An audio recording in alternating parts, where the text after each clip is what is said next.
Welcome, everyone. I'm Mathew Jensen. I'm on the investment and membership team at FaithInvest, and I'm thrilled to be joined today by Blake Goud and Dr. Hurriyah of RFI Foundation. The RFI Foundation, for those of you that don't know, was founded in 2015 with a vision of making financial markets and a financial sector guided by responsible and Islamic finance principles, really acting as the bridge between responsible and Islamic finance with a focus on action and implementation. RFI has a who's who, really, of responsible and Islamic finance in its leadership team, council of advisors, and board of trustees. And we're very pleased to have two of them here today, who I'll introduce in a minute. FaithInvest was founded in 2019 to help and encourage faith-based asset owners around the world and across faiths to invest their assets in line with their faith values, to grow the scale and impact of faith-consistent investing in values-driven investing worldwide. Our two organizations connected over this passion of bringing faith values to investing and an orientation towards thoughtful investment research, which you'll see today, networks, and a bias to action in implementation as well. These are things we've shared as organization. We have a wonderful topic and research that we'll cover today. I'm very excited about our speakers today and the topics we're going to cover. It aligns very well with the mission of both organizations. And I have to say, while we at FaithInvest are big fans and proponents of this research, the work was done by RFI and their partners. And I believe it involved even having to set up a server farm from scratch to process all the data that was required for this research. I'm a data person, and that gets me excited. So I'm thrilled to introduce Blake Goud, the CEO of RFI, and a trustee of RFI, Dr. Hurriyah. Blake has a career of Islamic finance experience, researching, publishing, working, and investing, and has led the RFI Foundation as CEO since its founding. Many of you involved with Islamic finance likely already know Dr. Hurriyah, and you know she has a professional biography that is challenging to summarize in one or two sentences. She's an accomplished academic with extensive board and leadership positions across Islamic and non-Islamic institutions around the world, and today is a member of the executive board of BPKH, the Hajj Financial Management Agency of Indonesia, one of the world's largest Hajj funds with over 10 billion US dollars AUM. The research that Blake and Dr. Hurriyah will review quantitatively looks at the relationship and interplay between ESG, environmental social governance investing, and Islamic investing through Shariah screening. This is in part to derive implementation considerations for Islamic investors, but it's also a way to explore this bigger question of the implications of combining your faith values with ESG principles in a portfolio. This is disciplined and thorough academic research with real-world applicability, good lessons, but it also raises some interesting questions. My big picture takeaway from the research is, well, actually, there's two of them. That the first one is that there is value from an investment perspective in your faith, but you need to be thoughtful about design and integration. For example, there's, and this research shows that there's an interplay between, say, the companies you may outright exclude from your portfolio, due to your faith values, and the companies that you own or emphasize in your portfolio due to, for example, ESG screens. So with that teaser, we'll have about 35 minutes of presentation. We'll have about 15 minutes of Q&A at the end. As we're going through the presentation, please put your Q&A in the chat. I will be tracking that, and as we get to the end of the formal presentation, we'll try and answer as many of the questions as we can. So with that, Blake, take it away. Thank you, and thank you for organizing this webinar together with us. I'm excited to share the research that we've done. Let me just share my screen. So as Mathew said, I'm the CEO of the Responsible Finance and Investment Foundation, RFI, and we are all about bringing together the most valuable perspectives from Islamic finance and responsible finance. And I hope that this research demonstrates that in action. So a quick outline of what I'm gonna cover today. First, I'd like to, as I said, thank FaithInvest for organizing this webinar with us, for Dr. Hurriyah for bringing her experience from the asset owner perspective. And I'd also like to thank Dr. Mansour and Dr. Eskandar at INSEAD, the global postgraduate university in Islamic finance in Malaysia, who partnered to create this quantitative study, as well as thanking everyone else who made this research possible. The background for this research really was we saw a growing recognition of the alignment between Islamic investment principles and responsible investment objectives. And at the same time, interest was growing from asset owners and asset managers in combining ESG and Sharia screening practices. But there has been a growing gap in what's known about the investment impact of combining Sharia screens with ESG screens. And so for the purpose of this research, our approach was to separate out ESG scores into quartiles, and we covered the whole universe, as well as to look at companies without ESG scores as a category within this, to provide both a look at best-in-class approaches to ESG, which are fairly common, as well as information about the rest of the investment universe, whether it's lower scoring ESG or there are no ESG scores. So we have a really complete picture of the global investment universe. And then background for those who aren't familiar. Islamic investing is a type of faith-based investing that in practice combines ethical exclusions based on sector exclusions with financial screening, financial ratio screening to remove companies that pay or receive significant amounts of interest, either income or expense. And the ethical screens overlap a lot of other faith and other responsible investment ethical screens, excluding companies involved in the alcohol, tobacco, gambling, weapons, pork-related products, interest-based financial institutions, and insurance companies, among others. So we wanted to look at whether Sharia-compliant investments on their own systematically underperform other investments, which is a key investment consideration for Islamic asset management on its own. And then also look at whether Sharia screens are complements or substitutes from an investment perspective with ESG screening.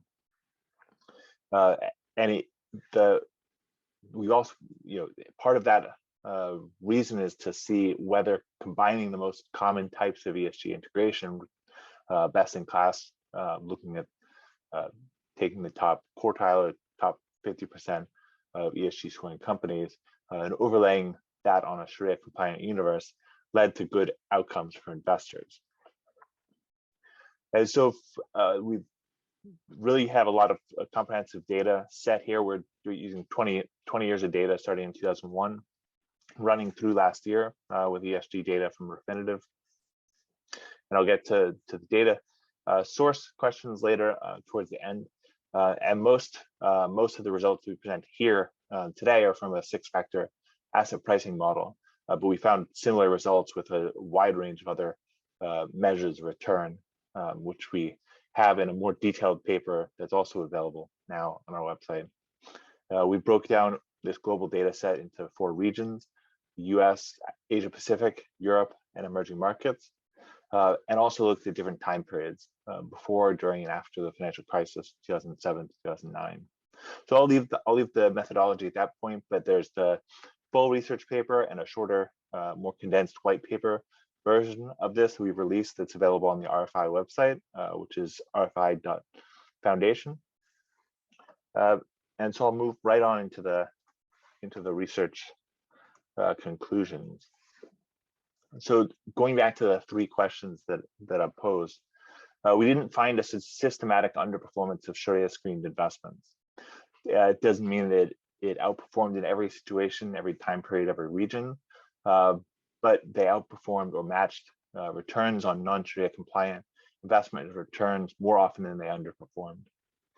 And when we looked at company financial performance instead of investment returns, we generally saw a higher return on assets for Sharia compliant companies, which reiterates some of the other research findings about bias towards quality in the Sharia screened investment universe, in part driven by the restrictions on leverage of companies in the Sharia screening process, which strengthens balance sheets and restricts the ability of companies to have debt-fueled asset growth strategies. So looking into the regions, and this is just kind of the really top view across the whole time period, across the 4 regions we looked at. We wanted to see if there were places where the ESG screens could overlay on the Islamic screens to highlight good opportunities for investors. And we found some interesting results that differ between developed and emerging markets. That's generally the split that we found geographically. Within emerging markets, we found that higher ESG scores were linked to better returns, and this is the measure of alpha from the 6-factor model. So taking into consideration a lot of six investment factors. The Sharia screening improved returns for higher ESG scoring companies, as well as companies without an ESG score. In developed markets, most of the improvement in alpha was found in the Sharia screened portfolios of lower scoring companies on an ESG basis, as well as in periods of market stress, such as the financial crisis of 2007 to 2009. And so what we found really from this perspective was how important it is to look at how the Sharia screens interacted with ESG and how different portfolios mixing different ESG and Sharia screening characteristics, how that affected the returns. And in both developed and emerging markets, we found complementary relationships where there was something of value to combining the two. But the complementary relationships are beneficial with different ESG characteristics, whether you're looking at developed markets or emerging markets, and even within the regions and across some time frames. So there's no one-size-fits-all approach that we found in terms of combining ESG and Sharia screens. It doesn't work to simply use the same approach in every market to maximize the benefit that you can get from combining ESG and Sharia screens.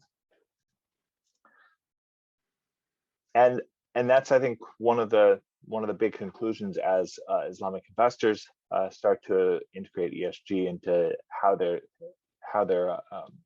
making their investment decisions. It's not in every case. In some cases, it is the good approach to overlay the ESG best-in-class approach on a Sharia screened universe, but it doesn't work in every case. And it's only in narrow cases, whether emerging markets or during periods of financial market stress, where that is the best value for investors when they're combining ESG and Shariah screenings.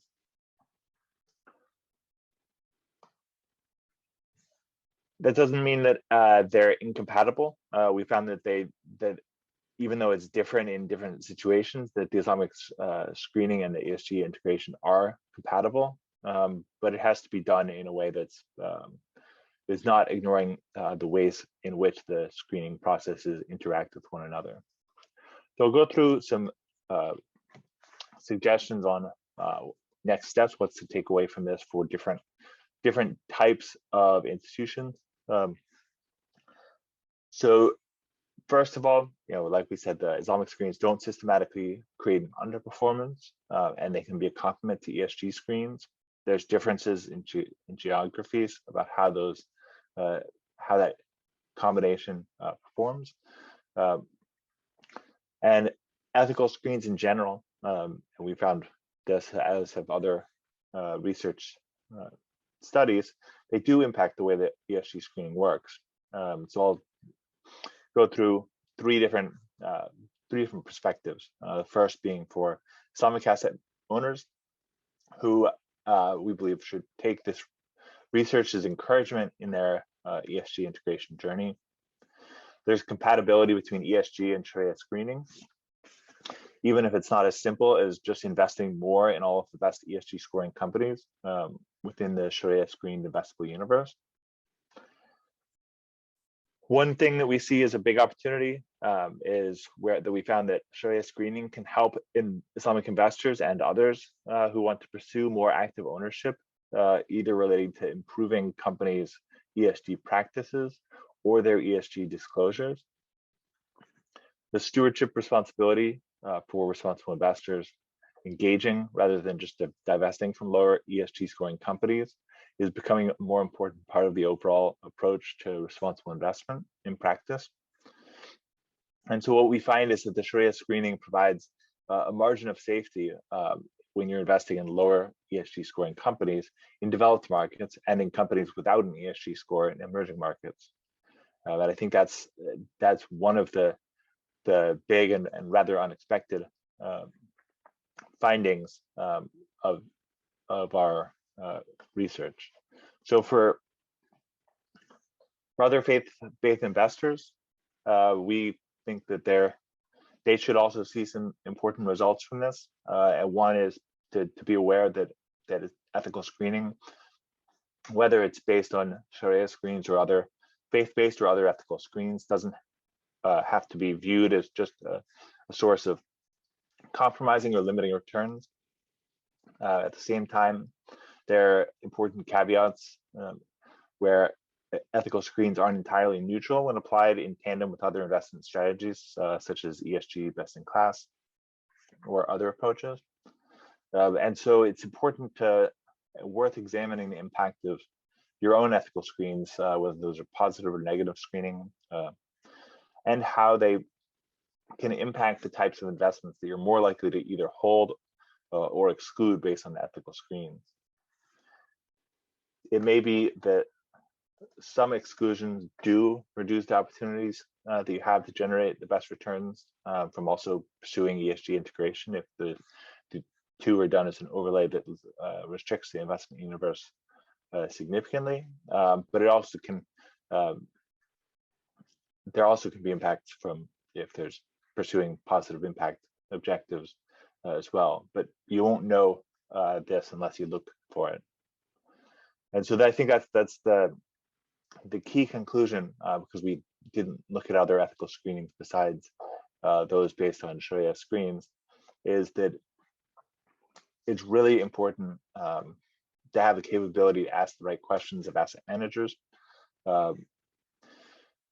And you may have questions about their approach to implementing your faith values. You may have questions about how their integration of ESG screening or integration into the investment process and engagement practices, how that works in practice, understanding if they've done their homework to understand what, if anything, they should change in their investment approach when they're combining faith-based screening and ESG screening. And I think most importantly for to make sure that asset managers understand is that it's not just creating a narrower set of opportunities from combining ethical and ESG and responsible investment screening with lower returns and limited additional impact compared to traditional ESG. But there isn't research in every area of faith-based or other ethical investing to say exactly how it impacts, how combining the two impacts the overall returns. And so the final point to responsible investors, whether or not they have any involvement with faith-based asset owners or Islamic finance, is that there's lots of ESG research for them to turn to that takes into account a lot more types of ESG data than we were able to cover. We looked at just one ESG data source here, but our research suggests that Islamic screens may help to improve, or at least comes with no cost to improving returns, and it can help in situations where you're engaging with poor scoring ESG companies. We didn't disentangle exactly what types of what elements of the Shariah screens are linked to improved performance among lower ESG scoring companies. However, we think it's likely, based on the other research that's about Islamic investing, that the restrictions on leverage played a significant role, mirroring what other research has found on the performance impact of Islamic screens. For example, Stedco Capital a few years ago did research comparing the ethical and financial ratio screens over a time period that overlaps with the time period we looked at. And they found that the exclusions-driven screens caused a slight drag on performance, but the financial ratio screens more than offset that drag to result in an end outperformance for Shariah screened investments. So we think that that's probably the channel through which lower ESG scoring companies returns are improved by adding a Shariah screen on top of the engagement strategy to try to reduce risks on a forward-looking basis from ESG risks. And engagement, as I said before, is a critically important part of responsible investment, and it has more than just a financial impact, and connects with two of the 6 principles for responsible investment. Touch on engagement, both around improving ESG practices of investee companies, as well as improving disclosures. And we found that Islamic screens can in different ways in different contexts help with each of those objectives. In developed markets, Shariah screening helped to filter out better performing companies from within the lower scoring ESG universe. So improving investor returns during the process of engagement to allow more flexibility and a longer engagement process to improve the ESG practices underlying those companies. And then in emerging markets, companies that have characteristics of being likely higher ESG scoring companies that don't report, that there's value in engagement to provide better disclosure to help elevate companies for other responsible investors that are pursuing a best-in-class approach and gain from widening that investor universe. So those are the conclusions we have. I think there's lots of other research needed, and I hope that the research we've done will spark a lot of other research. It's clear that there's nuances within the data. There's other robustness checks that could be done, looking to establish any limits or qualifications on the conclusions that we've reached. Are there sector or country differences in how these interactions impact returns? We used market cap-based financial ratio screens, but there's a question with Islamic screens for whether that would differ if it was using total assets instead of market cap for financial ratio screens around the leverage ratio. And there's more research that needed around specifically on ESG. We looked a little bit into that and found some interesting differences between the impact on environmental, social, and governance separately, not just an aggregate ESG score, but there's a lot more research that could be done in that area. So with that, I will wrap it up and turn it back over to Mathew. Wonderful. Thank you, Blake. And we have a number of questions, and I would encourage folks to continue to put their questions in the chat.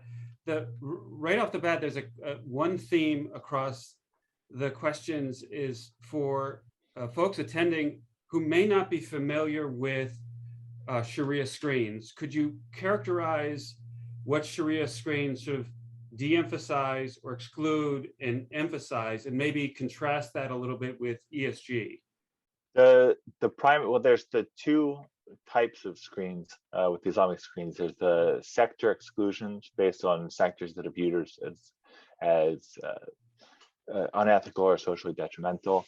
That includes alcohol, tobacco, weapons, gambling, pork-related products, interest-based financial institutions. So that aligns more closely with the socially responsible investing screens of many ethical investors, faith-based and other. And then the financial ratio screens are really looking at how do you exclude companies that may not be directly involved in conventional financial interest-based financial activities, but have significant amounts of interest that they're paying or receiving that may not necessarily show up in that line item on the balance sheet or in the income statement for debt or for interest paid or received. So looking at total debt overall, typically the screen is around a third of either market cap or assets, accounts receivable, and cash balances. Those are the three that are looked at.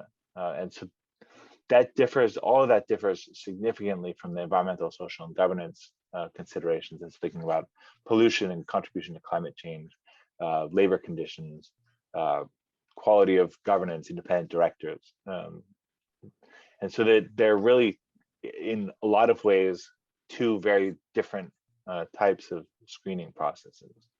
And one of the interesting results that you summarized in the beginning was the difference between the results you saw in emerging markets versus the results you saw in developed markets.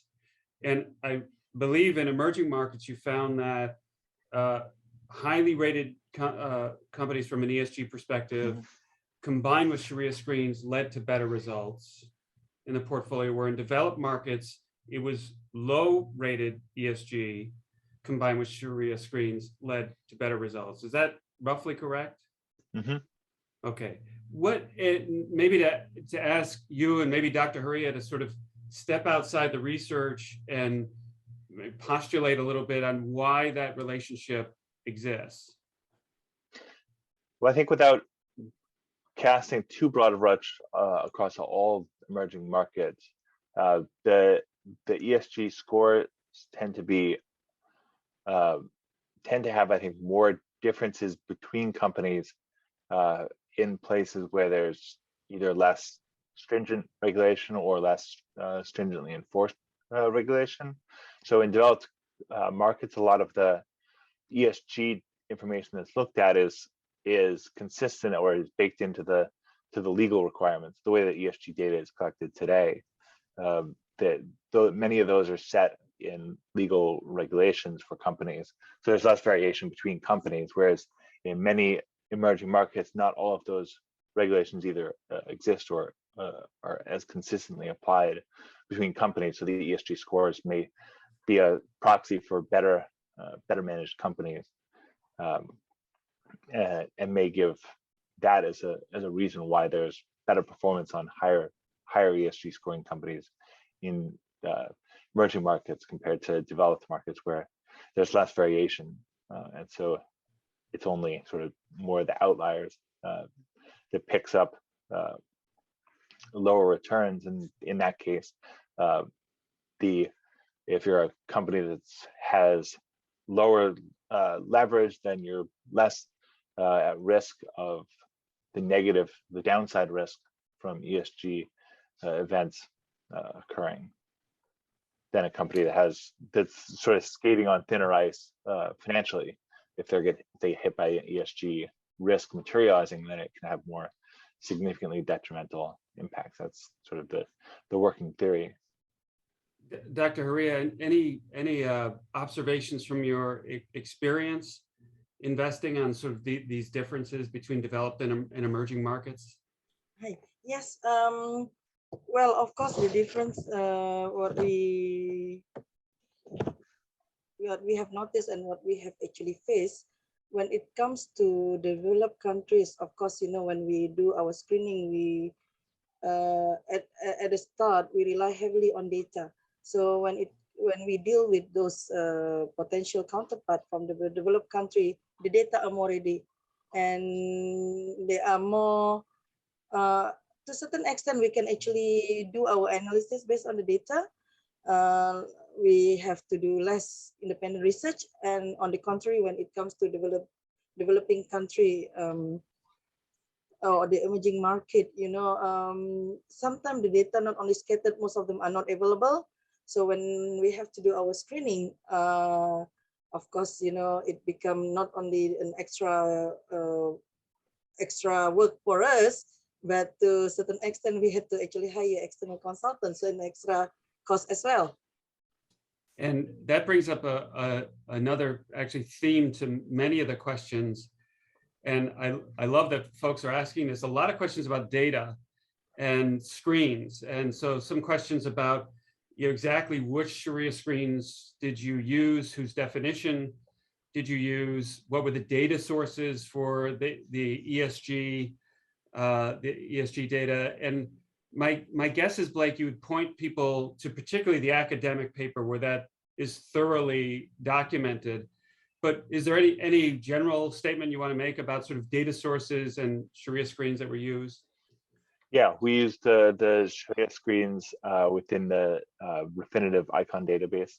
We used the ESG data from there as well. And so I think, as I mentioned, there's been found not only are there differences between the particulars in the Shariah screening process that we only looked at one definition, but there's wide variation, I think low correlation between different ESG scores.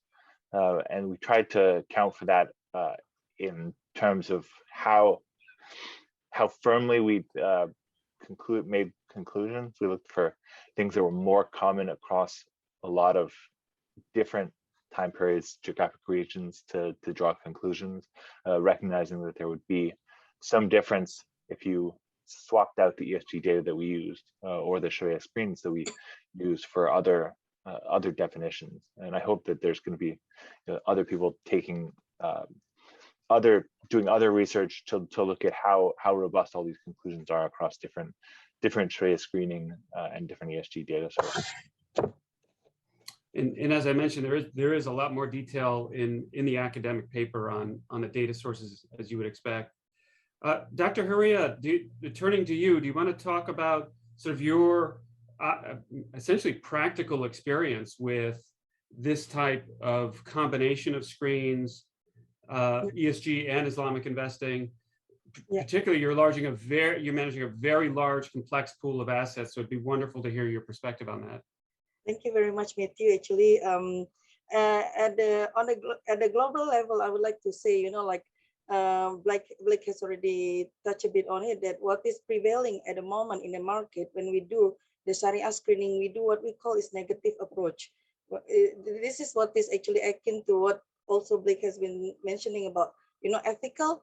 But for us as a player, and as you have said, we have this complex duty to actually undertake that we have this big size, and right now mostly cash that we need to invest. So we would like to call upon the people to take a step further, and instead of doing the negative screening, this is something which I call as positive screening. And if you don't mind, Mathew, if I may just share my screen, I can share my slide and just talk a bit more detail into it. The certain area I will just touch upon just to lay the foundation to the discussion. But certain area I will actually discuss in greater detail, just to share the idea what it is that I really mean by the step further that we need to undertake, that we need to do to ensure that the process of the Shariah screening is not just ethical, but also it's also leading to the implementation of sustainable finance according to Maqasid Shariah. So basically,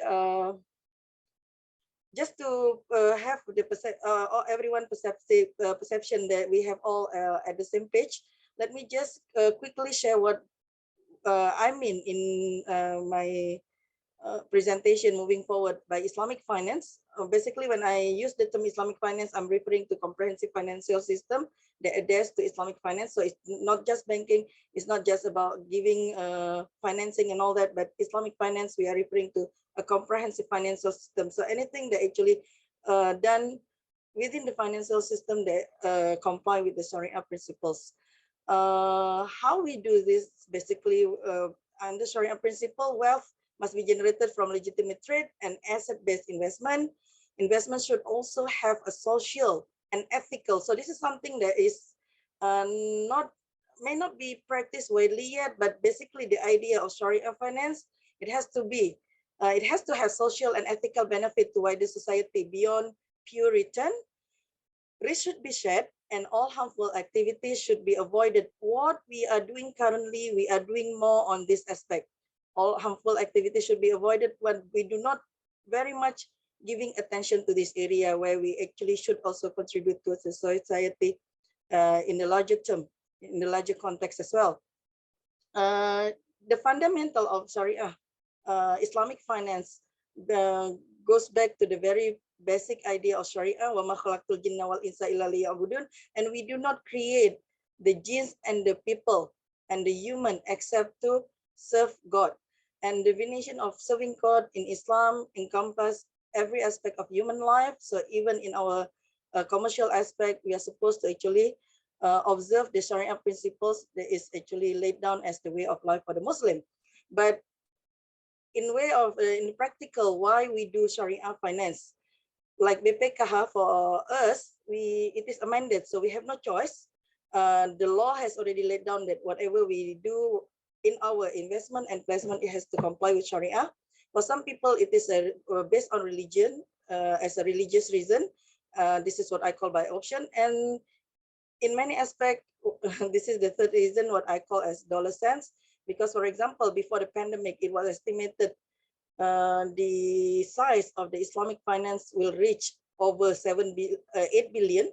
Indonesia alone will be reaching about 8 trillion, and in Indonesia alone it will be about 1.6 trillion.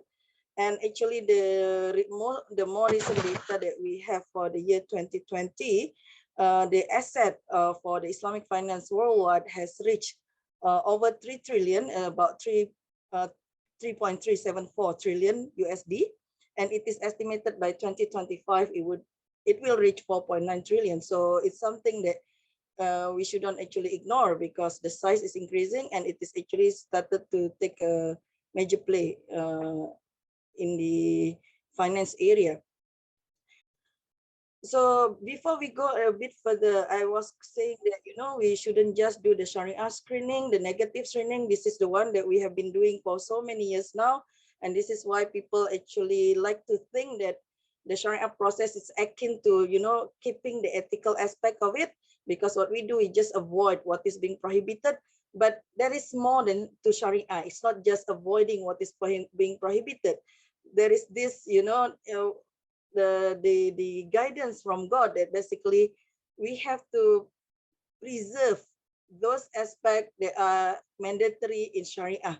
So what is Maqasid Sharia? Maqasid Sharia is actually a term taken from the Arabic word Maqasid, from the word which has the meaning of purposes or objective, and Sharia is the Sharia law, the Islamic law. So what is it?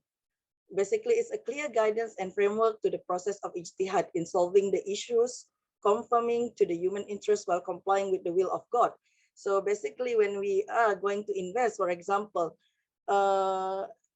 well, if we would like to fulfill the principle, the spirit of Sharia, it is not enough just to make sure that what we do does not harm any other people or do not harm the society, but we have to go a step further, that it's not only that it doesn't cause any harm, it does not actually transgress upon any prohibition, but we are actually fulfilling the purposes of Sharia. So what are the purposes? Basically, there are 5 goal or purposes of Sharia, what we call as the Maqasid Sharia. These are the areas that we must preserve in every aspect of our life, in whatever we do, including when we do transaction, when we invest. These are the area that we need to preserve. It's the faith, the self or life, intellect, posterity, and wealth. So it's not enough just, like you don't cause any harm, but you have to make sure what you do actually have a positive impact to the society. You actually do something that help towards the preservation of life or the preservation of intellect or posterity, and all this actually can be seen here. And these are the among the verses in the Quran that basically says, why we have Maqasid Sharia is to ease the life of human, to increase transparency and accountability. We have to avoid dispute and improve stability. We have to reach beneficiaries and avoid mudarat or causing harm to other people and the society and the environment. And we have to make sure that the wealth is not perpetually, not only circulated or distributed among the rich. And there is also this emphasis in Sharia that we have to ensure fairness in earning wealth. So I'm not going to spend much time in sustainable finance because there is very much has been presented by Blake earlier. But we would like to see, is there overlap between Islamic finance and sustainable finance? Those the players in the Islamic finance industry would have noticed that, but while we do Islamic finance to a certain extent, although not to a large extent yet, because we still do the negative screening, that is the prevailing practice at the moment. But basically, there is an area of overlap. When we do Islamic finance, we are actually to a certain extent achieve the we are doing the sustainable finance as well. And this is against the myth because, in the 1960s, 1970s, I believe every one of us, we have heard, Milton Friedman was introducing this concept that, when you invest in ESG, it will actually be more costly. It will reduce your cost. But at the very least, when you observe ESG, even the governance aspect will actually protect your interest in the long term. So there is area of overlap between Islamic finance and sustainable finance. For example, like firearms, alcohol, tobacco industry. These are the areas that even under the Sharia screening approach are prohibited. And these are the area that will be overlap between Sharia aspect and the sustainable finance.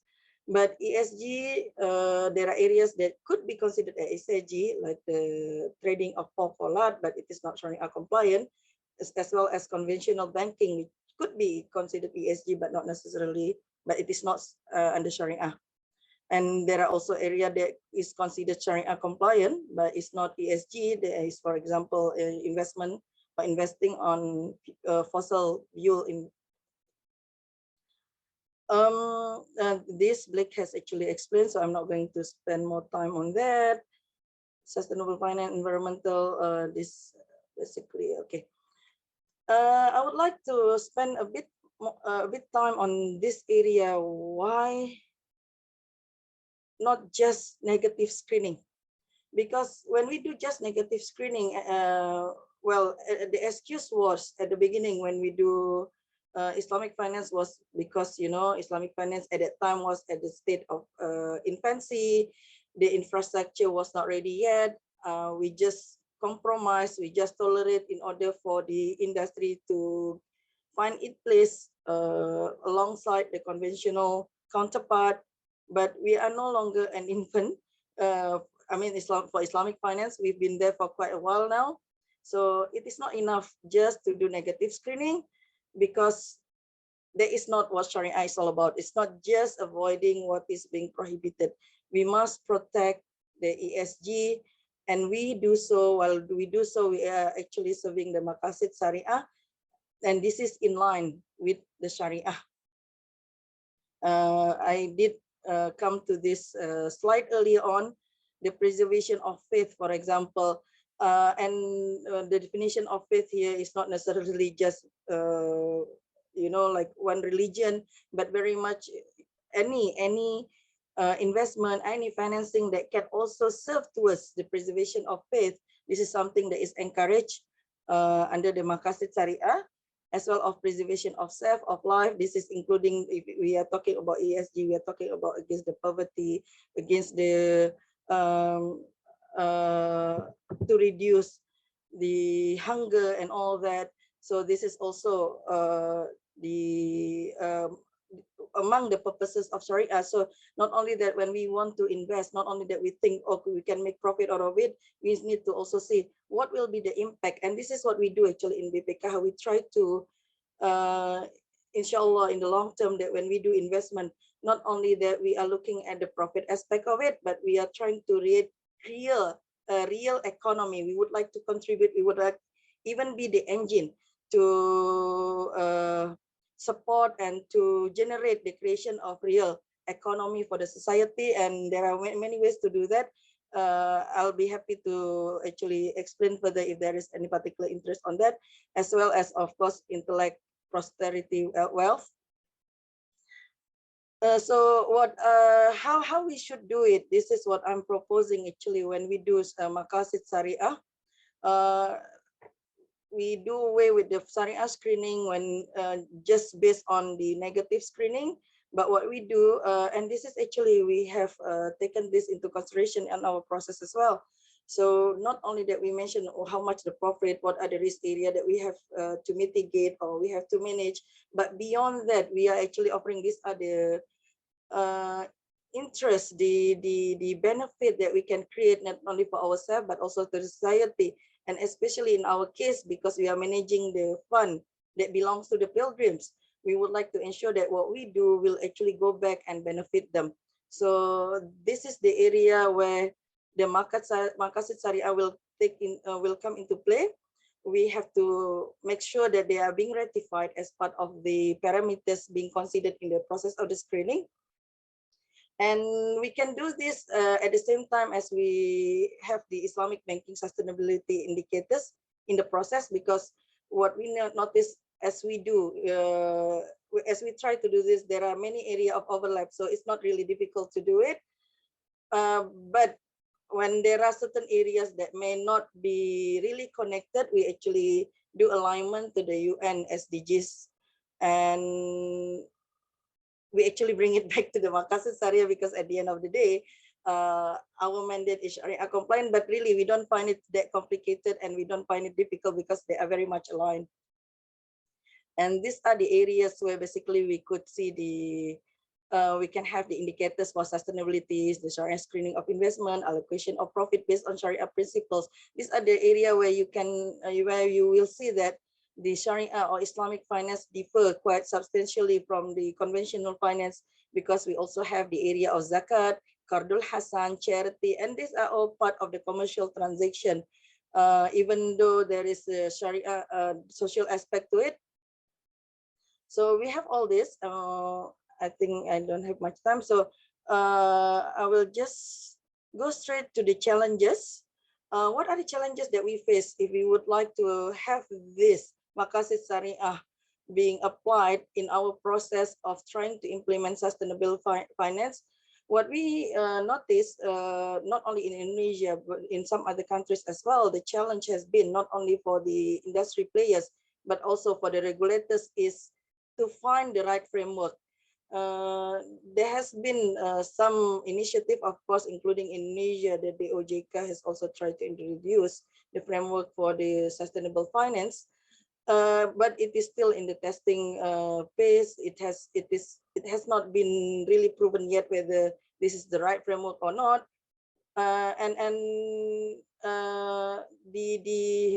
The challenge in the same point, the fact that it is not measured. So this is also difficult to actually ascertain whether or not the framework that has been chosen is the right one. the right fit for the country, or whether we need some adjustment to it. And secondly, even though there is already policy in place, unfortunately, this area, measuring and tracking the performance, is very lacking. So again, not only that, we do not know whether the framework is the right framework for the country. Beyond that, we do not even know whether or not the implementation has been in place, and if it is so, whether it has been, the objective as intended has been served. And then this is also a challenge to assess governance data and insights, especially because there is no such a requirement that they must disclose it to the public or to the authority. This is where the area, including the area where I mentioned to Mathew, this has been a challenge for us to get the data, whether or not only that, when they claim certain instrument, for example, to be ESG, but whether or not in terms of implementation, in terms of the impact, because I always believe when it comes to ESG, it is not, we should not stop only as ESG as part of the KYC, but we should make impact. That's why it's not about negative screening. If we apply it to Shariah Finance, it's not only about negative screening, it's about preserving the maqasid Shariah. We need to see impact. We need to see something beyond the transaction, or as the investment is actually moving along. And then tracking stakeholder sentiment and organizational reputation. This is also has been challenging. Visualizing and controlling risk mitigation, adoption, vis-a-vis consequence for non-compliant. There is no carrot, there is no stick.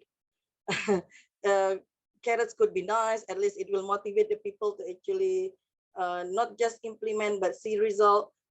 But when the carrots do not work, maybe we need stick, but neither of them actually exist at the moment in our country. So this is something that is lacking, that could actually encourage, if we have it in place, encourage the implementation of sustainable finance across the Shariah industry in Indonesia.